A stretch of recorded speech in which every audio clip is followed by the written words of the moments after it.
Hello my dear students, welcome to our channel Murugan Tech World.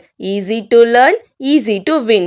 இந்த வீடியோவில் நம்ம என்ன பார்க்க போகிறோம் அப்படின்னா subject code CS3452 theory of computation சப்ஜெக்டோட unit wise important question with ஆன்சர்ஸோட லெக்சர் வீடியோ சீரிஸ் தான் பார்த்துட்டு இருக்கோம். ப்ரீவியஸ் செஷன் வீடியோஸ்லாம் பார்க்காம இருந்தீங்கன்னா டிஸ்கிரிப்ஷனில் பிளேலிஸ்ட்டோட லிங்க் கொடுத்துருக்கேன், செக் பண்ணி பாருங்க. இந்த வீடியோவில் நம்ம நெக்ஸ்ட் யூனிட் 4 பார்க்க போகிறோம். யூனிட் 4ஓட நேம் பார்த்தீங்கன்னா normal forms and Turing machine. Normal forms one part of இது, டியூரிங் மிஷின் ஒரு பார்ட். இந்த நார்மல் ஃபார்மில் ஃபர்ஸ்ட் டாப்பிக்கான சிம்பிளிஃபிகேஷன் ஆஃப் சிஎஃப்ஜி தான் பார்க்க போகிறோம். அதாவது கான்டாக்ட் ஃப்ரீ கிராமரை எப்படி கம்மி பண்ணுறது, சிம்பிளிஃபை பண்றது, ரெடியூஸ் பண்றது அப்படின்னு தான் பார்க்க போறோம். ஓகேவா? So the properties of the CFG can be easily studied by simplifying them. நம்ம ஒரு CFG ல நிறைய ப்ரொடக்ஷன் ரூல், நிறைய கிராமர் இருக்குன்னா நமக்கு எல்லாத்தையும் வந்து பார்க்கிறது கொஞ்சம் கஷ்டமா இருக்கும். ஓகேவா? அதை கம்மி பண்ணோம், குறைச்சோம் அப்படின்னா நம்ம CFG படிக்கிறது ரொம்பவே ஈஸி. ஓகேவா? சோ நமக்கு தேவையில்லாத unnecessary சிம்பிள்ஸ் எல்லாம் நம்மளுக்கு கிராமரோட லென்த் அதிகமாக்கிக்கிட்டே போகுது. ஓகே, ப்ரொடக்ஷன் ரூல் அதிகமா இருக்கும். அதை குறைக்கிறதுக்காக நம்ம ஒரு 3 டெக்னிக் வச்சிருக்கோம். இந்த 3 டெக்னிக் யூஸ் பண்ணி நம்ம CFG கிராமரை சிம்பிளிஃபை பண்ணோம்னா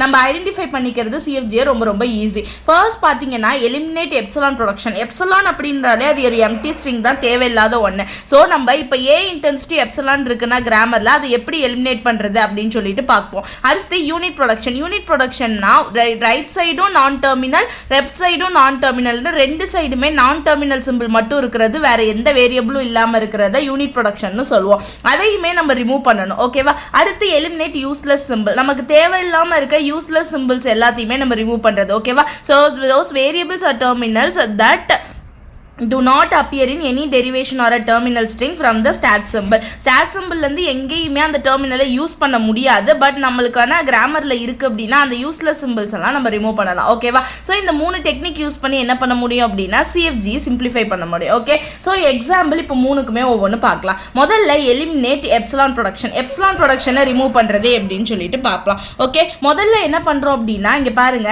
பிக்கு பதிலாக என்ன இருக்கு, எப்சிலான்னு ஒரு வேர்ட் இருக்கு. ஓகே, அப்போ நம்ம என்ன பண்ணலாம், பிக்கு பதிலாக எப்சிலான் இது பண்ணலாமா? முதல்ல வந்து என்ன பண்ணலாம் அப்படின்னா apply epsilon instead of B. பிக்கு பதிலாக நம்ம என்ன பண்ணுறோம் அப்படின்னா எப்சிலானை வந்து இந்த கிராமர் எல்லாத்துலேயுமே சப்ஸ்டியூட் பண்ண போகிறோம். Okay, so S intends to ASA.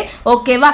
இப்போ என்ன பண்ணணும், ஏபி அடுத்து பி இருக்கிறத முதல்ல அப்படியே எழுதிக்கோங்க. இப்போ என்ன பண்றீங்க அப்படின்னா பிக்கு பதிலாக சப்ஸ்டியூட் பண்ணுங்களேன். பிக்கு பதிலாக எப்சிலான் போட்டால் என்ன ஆகும், வெறும் ஏ ப்ரொடக்ஷன் மட்டும் இருக்கும். ஸோ நான் ஏ ப்ரொடக்ஷன் மட்டும் போட்டுக்கிறேன். ஸோ அவ்வளோதான் இந்த இடத்துல. நெக்ஸ்ட் ஏக்கு பதிலாக என்ன இருக்கு, பி இருக்கு.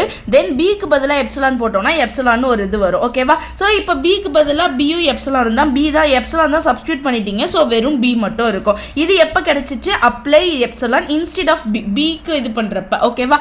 இப்போ என்ன பண்ணலாம், இங்க பாருங்க, ஏக்கு ஒரு எப்சிலான்னு சொல்லி அடுத்த ஸ்டெப்ல எனக்கு கிடைச்சிருக்கு. ஓகேவா? அப்ப இதையுமே நான் ரிமூவ் பண்ணணும், எப்சிலான் எல்லாத்தையுமே ரிமூவ் பண்ணணும்ல. இப்போ நான் இந்த எப்சிலானையுமே ரிமூவ் பண்ணணும் அப்படின்னா நெக்ஸ்ட் ஸ்டெப் போகணும். So apply epsilon instead of ஏக்கு பதிலாக நம்ம அப்ளை பண்ண போகிறோம். ஓகேவா? ஏக்கு பதிலாக அப்ளை பண்ணோம்னா எஸ் இன்டென்ஸ் டு முதல்ல இருக்கிறத அப்படியே எடுத்து எழுதிடுவீங்க. ஸோ ஏபி பியும் ஏவும் எடுத்து எழுதிக்கலாம். இப்போ ஏக்கு பதிலாக எப்சிலான் போட்டால் எனக்கு என்ன கிடைக்கும், முதல்ல ஒரு ஏக்கு பதிலாக போடுறீங்க அப்படின்னா எஸ்ஏன்னு ஒன்று கிடைக்கும். ஓகேவா? அடுத்த ஏக்கு பதிலாக இந்த ஏக்கு பதிலாக போட்டால் ஏஎஸ் அப்படின்னு எனக்கு ஒன்று கிடைக்கும். கரெக்டா? கரெக்ட்.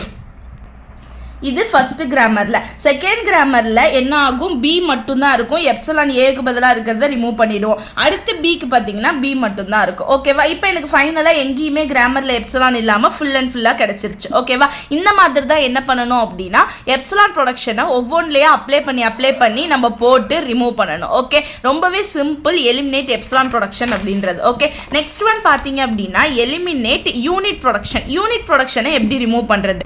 யூனிட் ப்ரொடக்ஷன் அப்படின்னா என்னன்னு சொன்னேன், லெஃப்ட் சைடுமே எனக்கு என்ன இருக்கணும், கேபிட்டல் லெட்டர் நான் டெர்மினல், ரைட் சைடுமே எனக்கு வேரியபிள் இருந்துச்சு அப்படின்னா அதுக்கு பேர் தான் யூனிட் ப்ரொடக்ஷன். இப்போ கொடுத்துருக்க கிராமரில் எதெல்லாம் யூனிட் ப்ரொடக்ஷன் பாருங்களேன், இது எல்லாமே வந்து நார்மல் ப்ரொடக்ஷன் தான். ஓகேவா? யூனிட் ப்ரொடக்ஷன் பார்த்தீங்க அப்படின்னா இது நார்மலாக இருக்கிறது. இதுல இருந்து நான் யூனிட் ப்ரொடக்ஷனை மட்டும் எடுத்து தனியாக எழுதுறேன். ஓகேவா? என்ன எனக்கு யூனிட் ப்ரொடக்ஷன் இருக்கு, எஸ் இன்டென்ஸ் டு சியும் அடுத்து பி இன்டென்ஸ் டு ஏவும். ஓகேவா? ரெண்டுமே நான் டெர்மினல் இருக்கிறதால இதுதான் எனக்கு யூனிட் ப்ரொடக்ஷன். இப்போ நான் இதை தான் ரிமூவ் பண்ணணும். பண்ணணும். ஓகேவா? ஸோ இதை ரிமூவ் பண்ணணும்னா நான் என்ன பண்ணணும் அப்படின்னா சி இருக்கிற இடத்துல பதிலாக 0 1 சப்ஸ்டியூட் பண்ணலாம். பி இருக்க இடத்துக்கு பதிலாக ஓகேவா சிக்கு பதிலாக ஏக்கு பதிலாக நான் என்ன பண்ணலாம் 0s இல்லை 0 0 சப்ஸ்டியூட் பண்ணலாம். ஓகேவா? இந்த மாதிரி நான் சப்ஸ்டியூட் பண்ணுறப்ப என்ன ஆகும் எனக்கு யூனிட் ப்ரொடக்ஷன் மாறும். அப்போ first grammar s intense to 0a அப்படியே போட்டுக்கோங்க, 1b அப்படியே போட்டுக்கோங்க. இப்போ சிக்கு பதிலாக நான் என்ன சப்ஸ்டியூட் பண்ணலாம் 0 1ன்னு சப்ஸ்டியூட் பண்ணலாம். ஸோ நான் 0 1ன்னு சப்ஸ்டியூட் பண்ணி கிராமரில் வச்சிடுறேன்.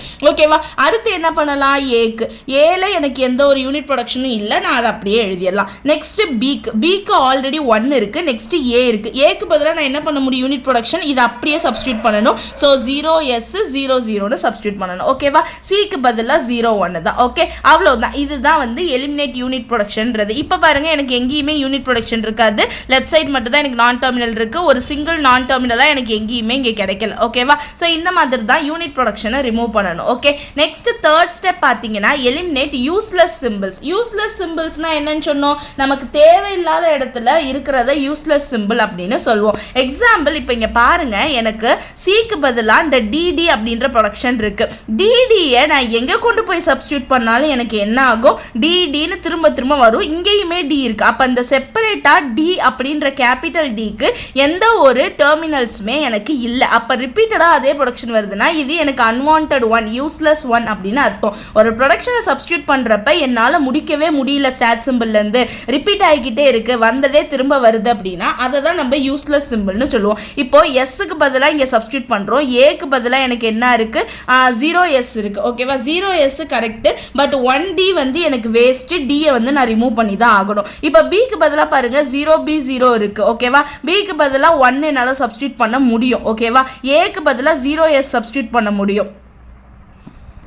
ஓகேவா? அடுத்து சிக்கு பதிலாக பார்த்தீங்கன்னா 0 1 1 போட முடியும், பட் டிக்கு போட முடியாது. அப்போ எனக்கு யூஸ்லெஸ் சிம்பிளாக இங்கே இருக்கிறது என்னது டி தான். இதை இப்போ நான் ரிமூவ் பண்ணணும்னா என்ன பண்ணணும், ஃபஸ்ட்டு எஸ்ஸுக்கு எழுதுறேன். எஸ்ஸுக்கு எனக்கு என்ன ஆகும் OA0 A0 0 BC என்னால் சப்ஸ்டியூட் பண்ண முடியும்னு நான் பார்த்துட்டேன். ஏக்கும் வேல்யூ இருக்குது, பிக்கும் வேல்யூ இருக்குது, சிக்கும் வேல்யூ இருக்குது, அதனால நான் அப்படியே போட்டுட்டேன். நெக்ஸ்ட்டு ஏக்கு பார்க்குறேன், OS மட்டும் தான் 0s மட்டும் தான் போட முடியும். இந்த டியை நான் ரிமூவ் பண்ணணும், ஏன்னா என்னால் டிக்கு எந்த ஒரு நான் டெர்மினல் வேல்யூமே எடுக்க முடியல.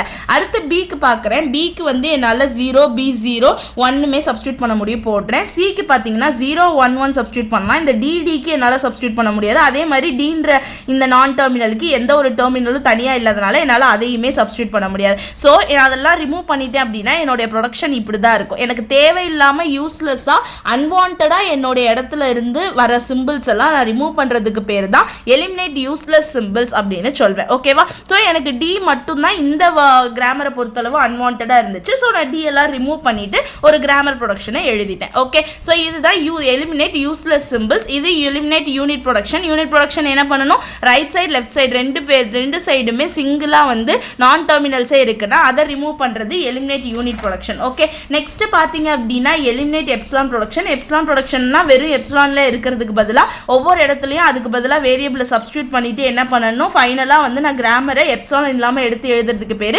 Eliminate epsilon production. Okay, so ரொம்ப சிம்பிள்மா, சிம்பிளிஃபிகேஷன் ஆஃப் CFG. இந்த 3 டெக்னிக் மட்டும் உங்களுக்கு தெரிஞ்சிச்சு, சிம்பிளா ஐடென்டிஃபை பண்ணிக்கிட்டீங்க அப்படின்னா ஈஸியாக வந்து உங்களால் கன்வெர்ட் பண்ணிட முடியும். ஓகேவா? இது தெரிஞ்சாலே நெக்ஸ்ட் டாபிக் பார்க்குறப்ப உங்களுக்கு ரொம்பவே சிம்பிளாக இருக்கும். ஓகே, மறக்காம முருகன் டெக் வேர்ல்ட் சேனலை சப்ஸ்கிரைப் பண்ணிக்கோங்க, பக்கத்தில் இருக்க பெல் ஐக்கானை கிளிக் பண்ணிக்கோங்க. அப்போ தான் நான் போடுற வீடியோஸோட நோட்டிஃபிகேஷனாக உங்கள் மொபைலுக்கு வரும். Stay tune. Next video next topic பார்க்கலாம். தேங்க்யூ.